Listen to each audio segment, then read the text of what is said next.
তপস্যাকালের দ্বিতীয় সপ্তাহ শুক্রবার।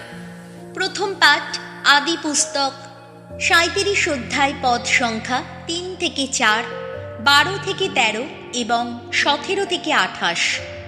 যোসেফ খ্রিস্টের পূর্বচ্ছবি। তাকে তার ভাইয়েরা বিক্রি করে দিয়েছিল। যোসেফ তার পিতা ইসরায়েলের বৃদ্ধ বয়সেই জন্মেছিল বলে যাকব তার অন্যান্য পুত্রের চেয়ে তাকে বেশি স্নেহ করতেন। তাই যোসেফের জন্যে তিনি ছুঁচের কাজ করা একটি জোব্বা তৈরি করিয়ে দিয়েছিলেন। কিন্তু ভাইয়েরা যখন দেখল তাদের পিতা তাদের সবার চেয়ে যোসেফকে বেশি স্নেহ করেন, তখন তার প্রতি তাদের এতই হিংসা হলো যে তার সঙ্গে ভদ্রভাবে কথা বলাও বন্ধ করে দিল তারা। একদিন ভাইয়েরা যখন সিখেম অঞ্চলে পিতার মেষপাল চড়াতে গেছে, সেই সময় ইসরায়েল যোসেফকে ডেকে বললেন, তোমার ভাইয়েরা তো এখন সিখেমে মেষ চড়াচ্ছে, এসো এবার আমি তোমাকে তাদের কাছে পাঠিয়ে দিই। তাই যোসেফ তার ভাইদের খোঁজে এগিয়ে চলল। তাদের সে খুঁজে পেল দোথানে। তারা তাকে দূর থেকে দেখতে পেল। সে কাছে এসে পৌঁছানোর আগেই তারা তাকে মেরে ফেলবার ষড়যন্ত্র করল। তারা নিজেদের মধ্যে বলাবলি করতে লাগলো, ওই যে ওই স্বপ্নদর্শী আসছে, এই তো আমাদের সুযোগ, এসো আমরা ওকে শেষ করে ফেলি আর এখানকার কুয়োগুলোর একটার মধ্যে ওকে ফেলে রেখে যাই। পরে বলবো কোনো বন্যজন্তু ওকে খেয়ে ফেলেছে, তখন দেখা যাবে কোথায় থাকে ওর যত স্বপ্ন। কিন্তু বড় ভাই রুবেন কথা শুনে যোসেফকে তাদের হাত থেকে বাঁচাবার জন্য বলল, না, ওকে প্রাণে আমরা মারব না। সে আরও বলল, তোমরা রক্তপাত করো না, ওকে বরং মরু প্রান্তরের ওই কুয়োটার মধ্যেই ফেলে দাও, কিন্তু ওর গায়ে তোমরা হাত তুলো না। রুবেনের উদ্দেশ্য ছিল যোসেফকে সে ভাইদের হাত থেকে উদ্ধার করে পিতার কাছে ফিরিয়ে নিয়ে যাবে। যোসেফ যখন তার ভাইদের কাছে এসে পৌঁছলো, তখন তারা তার সেই ছুঁচের কাজ করা জোব্বাটা তার গা থেকে খুলে নিল। তারপর তারা যোসেফকে নিয়ে গিয়ে সেই কুয়োর মধ্যে ফেলে দিল। কুয়োটা তখন শুকনো ছিল, তার মধ্যে একটুও জল ছিল না। তারপর তারা খেতে বসলো। এক সময় মুখ তুলে তাকাতেই তাদের চোখে পড়ল একদল ইসমাইলীয় মরুযাত্রী বণিককে। তারা আসছে গিলিয়াদ দেশ থেকে। তাদের উটের পিঠে রয়েছে দামি গঁদ, সুরভি মলম ও গন্ধ নির্যাসের বোঝা। ওসব তারা নিয়ে চলেছে মিশর দেশে। জুদা তখন তার ভাইদের বলল, আমাদের ভাইকে মেরে ফেলে তারপর খুনের ব্যাপারটা চাপা দিয়ে কী বা হবে, এসো আমরা ওকে বরং ওই ইসমাইলীয়দের কাছে বিক্রি করে দিই। আমরা যেন ওর গায়ে হাত না তুলি, হাজার হোক ও তো আমাদের ভাই, ওর সঙ্গে আমাদের একটা রক্তের সম্পর্ক তো রয়েছে। জুদার ভাইয়েরা এতে রাজি হয়ে গেল। কয়েকজন মিদিয়ানীয় বণিক ঠিক সেই সময় সেখান দিয়ে যাচ্ছিল। তারাই যোসেফকে ওপরে টেনে তুলল, কুয়োটির বাইরে তুলে আনলো। তারপর তারা তাকে ইসমাইলীয়দের কাছে ২০ শেকেল রূপোর দামে বিক্রি করে দিল। আর এরা তখন যোসেফকে নিয়ে চলল মিশর দেশে। এই হলো প্রভুর বাণী। শ্যাম সঙ্গীত ধুয়ো। প্রভুর সেই মহাকীর্তির কথা তোমরা ভুলো না কোনো দিন। একদিন সারা দেশে ভগবান ডেকে আনলেন আকাল।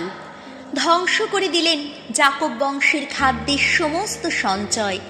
তাদের আগেই একজনকে পাঠিয়ে দিলেন, তিনি সেই যোসেফ দাস রূপে বিক্রি হলেন। ধুয়ো।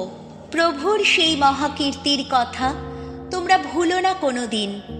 বেড়ি পরিয়ে ক্লিষ্ট করা হলো তার দুটি পা, তার গলায় বেঁধে রাখা হলো লোহার শেকল। শেষে কিন্তু সত্য হলো তার সব কথা। ভগবানের উক্তি প্রমাণ করল তার মনের সততা। ধুয়ো। প্রভুর সেই মহাকীর্তির কথা তোমরা ভুলো না কোনো দিন। লোক পাঠিয়ে রাজা তাকে মুক্ত করলেন। সেই বহু জাতির শাসক তাকে কারা মুক্তি দিলেন। তারই হাতে তুলে দিলেন তিনি আপন গৃহের ভার, নিজের সব কিছু দেখাশোনা করার অধিকার। ধুয়ো। প্রভুর সেই মহাকীর্তির কথা তোমরা ভুলো না কোনো দিন। বাণী বন্দনা। ওগো যিশু, বন্দিত তুমি, সবার কণ্ঠে কীর্তিত তুমি। পরমেশ্বর জগৎকে এত ভালোবেসেছেন যে তার আপন পুত্রকে তিনি দান করেছেন। তার প্রতি যারা বিশ্বাসী তারাই সকলে যেন শাশ্বত জীবন লাভ করে। মথি রচিত মঙ্গল সমাচার 21 অধ্যায়, পদ সংখ্যা 33 থেকে 43 এবং 45 থেকে 46। আঙুর চাষিরা আঙুর ক্ষেতের মালিকের পুত্রকে হত্যা করল।